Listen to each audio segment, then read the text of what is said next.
자, 여기 르노 코리아가 있습니다. 이번에 야심작으로 아주 정말 작정하고 이를 악물고 새로운 모델을 출시한다고 합니다. 먼저 부산 모빌리티 쇼에 대한 정보도 드리고 르노 오로라 1 출시에 대한 정보도 빠르고 가볍게 드리도록 하겠습니다. 시간이 지남에 따라서 얼마 전까지 판매 부진했던 르노 코리아에서는 아르카나를 비롯해서 2천만원 후반대에 정말 야심작 차들을 많이 출시하고 있습니다. 그에 따라 소비자들도 많은 관심을 보이고 있고, 더불어서 지금 화면에 보이시는 이 QM6 정말 사골 중에 사골이라는 표현이 맞습니다. 좀 심각할 정도로 많은 분들이 이야기를 하시는데, 이 친구를 비롯해서 르노코리아에서 판매되는 다른 차량들의 부정적인 영향도 다소 미치고 있습니다. 그래서 오늘 제가 가지고 있는 정보랑 기타 내용들을 토대로 해서 신차 정보 또한 드리려고 합니다. 안녕하십니까? S모티브 최 작가입니다. 여러분 요즘 잘 지내고 계시죠? 저도 여러분들이 응원해 주시고 많은 격려를 해주셔서 건강 많이 좋아졌습니다. 안검 하수로 인해서 눈동자가 많이 커졌다는 점 다시 거듭 말씀드리고요. 저의 이 눈 수술에 도움을 주신 원장님께도 대단히 감사드립니다. 그 정보 혹시 원하시면 나중에 제가 정보 제공할게요. 일단 오늘은요, 부산 모빌리티 쇼에 대한 정보부터 한번 드리고 가야 될 것 같아요. 아르카나 정말 예쁘지 않습니까? 이테크 하이브리드. 이 친구 정말 인기가 많아서 아마 행사장에서 보실 수 있을 것 같습니다. 바로 이번 달이죠.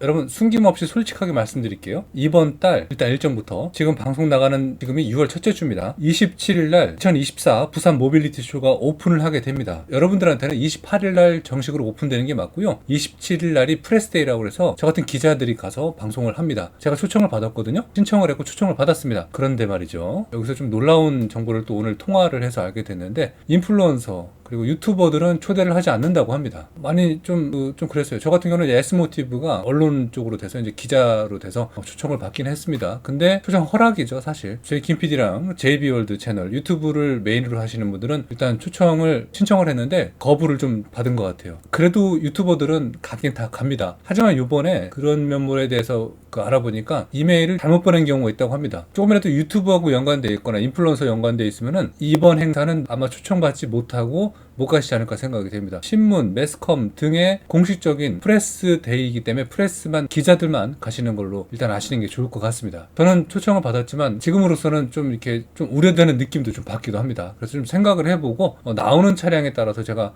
행동을 해야 될 것 같은 좀 말씀을 좀 드려보네요. 그리고 행사에 대한 정보를 추가적으로 또 말씀을 드리면은 수입차 중에서는 유일하게 BMW가 지금 확실하게 확정을 본 것 같고, 나머지는 아마 계속 조율을 하고 있는 것 같아요. 행사장이 좀 횡하거나 그러면 안 좋으니까 업체 측에서도 주최 측에서도 많은 얘기를 좀 나눠서 조율을 하지 않을까 또 생각이 되고, 수입차도 일단 많이 없고, 그리고 현대차에 대한 범위도 거의 없습니다. 그리고 신차 같은 경우 르노 코리아에서 신차를 갖고 나옵니다. 그 잠시 후에 얘기할 자동차가 되는데, 바로 스포츠 실용차로 SUV라고 하죠. 스포츠 유틸리티 바이클 오로라 1이 르노 코리아가 4년 만에 선보이는 아주 신차가 되겠습니다. 어차피 부산 백스코에서 가까운 곳에 생산 라인이 있어요. 그곳에서 옮기면 되는 거니까 안 할 이유 또한 없겠죠. 근데 뭐 거리를 떠나서 이렇게 큰 회사들은 당연히 참여하는 것이 맞는데, 이들이 얻고자 하는 목적성이 없으면 움직이지 않는 것도 사실입니다. 현실이죠. 그래서 어쨌든 이 중형 하이브리드 스포츠 실용차 오로라 1이 공개가 되고, 가장 중요한 핵심 포인트가 있습니다. 현대차가 올해 하반기에 출시 예정인 전기 SUV 아이오닉 5, 이건 가칭입니다. 일단 임시 이름이에요. 이 친구가 참석을 할지 그게 좀 의문이긴 합니다. 이 친구의 포지션은 팰리세이드급 전기차를 의미를 하는 바로 아이오닉, 제가 5라고 그랬나요? 죄송합니다. 아이오닉 9이죠. 그래서 아이오닉 9에 대한 주목도가 높기 때문에 아이오닉 9 또는 아이오닉 7도 있거든요. 얘네들이 만약에 두 개가 나온다면 행사는 좀 굉장히 인기가 좀 많고 관심을 받을 것 같은데, 지금 뭐 아직 완성도 안 됐고 컨셉화에 대한 범위에서 정의를 잘 못 내려버리면 참석 못하는 것도 있죠. 그래서 어쨌든 다시 말씀드리지만, 현대자동차가 하반기 출시 예정인 중대형 전기 SUV 아이오닉 9과 그 밑에 아이오닉 7이 참석을 한다면 행사는 가볼만 하고, 그렇지 않다면 오로라 1만 보기에는 다소 아쉬움이 남지 않을까 생각이 됩니다. 이미 공개돼서 한번 본 적 있는 전기 SUV 기아자동차 EV3는 지금 뭐 처음 보시는 일반 입장에서는 굉장히 와 할 일이지만, 매장 가도 슬슬 이제 전시가 되어 있으니까 부산까지 만약에 거주 지역이 대구 위쪽이라면 좀 어려운 범위도 있습니다. 현실적으로 말이죠. 자, 그래서 이 현대 기아와 르노 코리아의 어떤 추진에 대한 조율이 좀 필요할 것 같고요. 국내 완성차 업체 중에서 이제 GM이 있고 KG 모빌리티가 있습니다. 이들은 불참을 한다고 아예 확정을 했기 때문에 제가 봤을 때는 굉장한 타격이 입지 않을까 생각이 되고, 메르세데스 벤츠, 폭스바겐, 토요타 등등의 수입차는 아예 부산 모빌리티쇼에 참석하지 않는다는 일단 얘기를 들었어요. 다른 기자님들도 아마 다 들었을 겁니다. 근데 주최 측에서 계속 조율해서 협약을 해서 몇 대라도 갖고 간다 하면은 또 바뀔 수 있는 내용이니까 좀 이해하시면 좋을 것 같고요. 과거처럼 부스 비용이 싸지도 않기 때문에 캠핑카 쇼도 하거든요. 많은 업체에서 얼마나 나갈지 모르겠습니다. 만약에 업체에서 나가는데 200만 원이라는 한 부스당 200만 원인데 나간다 그러면 몇 번 하신 분들은 이제 120만 원까지 내려주는 경우도 있습니다. 근데 그거는 어디까지나 VIP 이용 업체의 경우 얘기하는 건데 대부분 통상 돈을 200만 원까지 다 내는 거니까 그 부스 비용도 못 빼는 경우가 있습니다. 계약을 하지 못하면 말이죠. 자, 그래서 만약에 부산 모빌리티에서 현대가 아이오닉 9과 아이오닉 7을 출시하지 않는다면은 이번에 국제 모터쇼, 부산 모빌리티 쇼는 정말 이대로 간다면 폭망하지 않을까 또 생각이 됩니다. 걱정되네요. 자, 오늘 공개될 차량은 이미 다른 곳에서 정보를 보신 분도 계시겠지만 바로 르노의 오로라라는 차량이 되겠습니다. 이 차량은 사실 몇 년 전에 언급이 됐었고 작년부터 굉장히 화두가 돼서 지금 르노 프로젝트 오로라라는 임시 명칭을 써서 공개돼서 2024년도 올해 오로라 1이 출시할 예정입니다. 계획적으로 말씀드리면 2026년도에는 오로라 2가 나온다. 그리고 2027년도에는 오로라 3가 나옵니다. 연달아서 나오는 이유는 아무래도 지금 현재 소비 패턴과 다양한 자동차 시장의 변화되는 흐름에 따르기 때문에 그렇지 않느냐라는 기자분들의 다양한 의견들이 있었습니다. 무엇보다도 지금 보시는 이 실루엣은요, 람보르기니 우루스랑 비슷하다는 얘기들이 많이 얘기들 합니다. 제가 봐도 이 실루엣 상으로는 그렇습니다. 하지만 정확한 비슷한 정보를 말씀을 드리면요. 자, 이 차량의 모습을 좀 보시는 게 좋을 것 같습니다. 자, 이 차량의 이름은 지리라는 중국 자동차고 싱유의 L이라는 이름을 사용을 합니다. 중형 SUV입니다. 보시고 뭔가를 느끼지 않으셨습니까?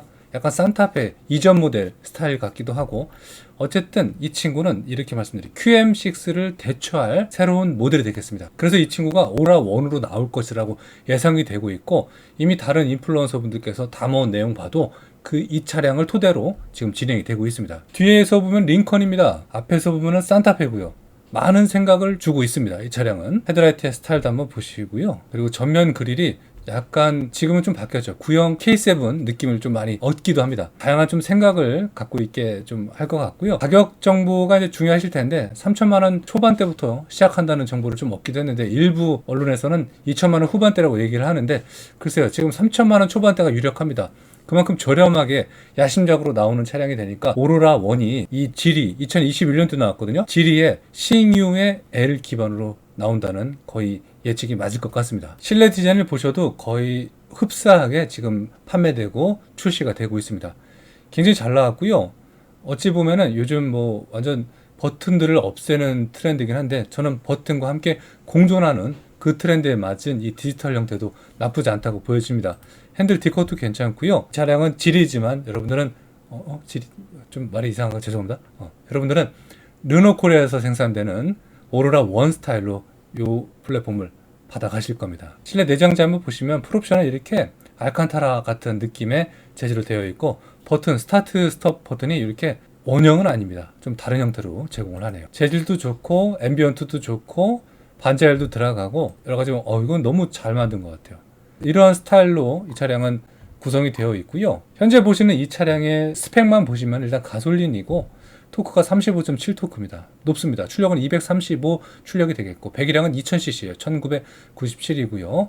4기통 싱글 터보 엔진을 갖고 있습니다. 전륜구동이고요. 자동 8단 미션이고 일단 차량 크기가 4770mm입니다. 여기서 이 기반으로 일단 생각을 해보시면 되는 거죠. 자, 저는 일단 앞서 부산 모빌리티 쇼 얘기도 했고 중국의 지리 싱유의 L 기반이 된 오로라 1에 대한 이야기도 전달을 해드렸지만 예상도 사실 되게 많거든요. 일단 차량 가격 자체가 저렴하게 나올 것 같은 예측을 해보니까 상당히 기대감을 몹시 갖게 됩니다. 그리고 4년 만에 새로운 신차기 때문에 더 많은 사람들이 좀 관심을 갖고 있는 범위라고 좀 보여지고요. 이대로만 만약에 싱유의 L 기반으로 출시만 된다면은 제가 봤을 때는 높은 판매를 올리지 않을까 생각이 됩니다. 물론 전기 기반의 차량들로 많이 나오긴 하겠죠. 지금 싱유의 L 기반으로 가장 유력하다는 것만 더불어서 말씀드리겠고 전체적인 크기는 그러니까 정의를 하자면 산타페 TM하고 동일하다고 보시면 되겠습니다. 한국 분들이 가장 좋아하는 사이즈. 산타페도 크다고 하면 할 말은 없습니다. 그 면모에서 보시면 좋을 것 같고요. 어찌 보면 또 앞에 또 아우디가 연상되기도 합니다. 이렇게 또 보면은 그죠? 그리고 뒷면은 링컨, 영락 없는 링컨 차량이 되겠습니다. 전체적인 길이는 4770이니까 작지는 않은 거고요. 무엇보다도 QM6의 후속에 지리자동차의 싱유의 L의 이 앞뒤를 바뀐 버전을 여러분들이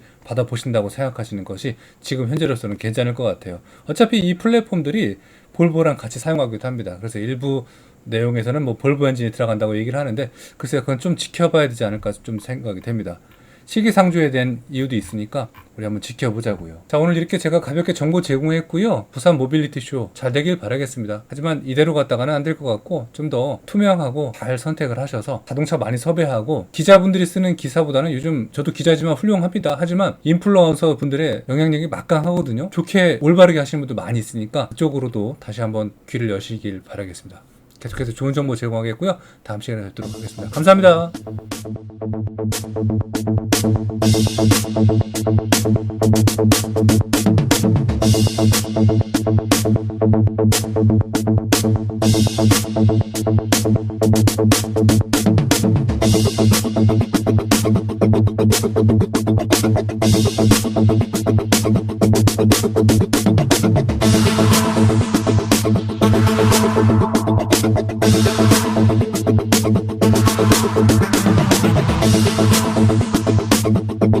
Thank you.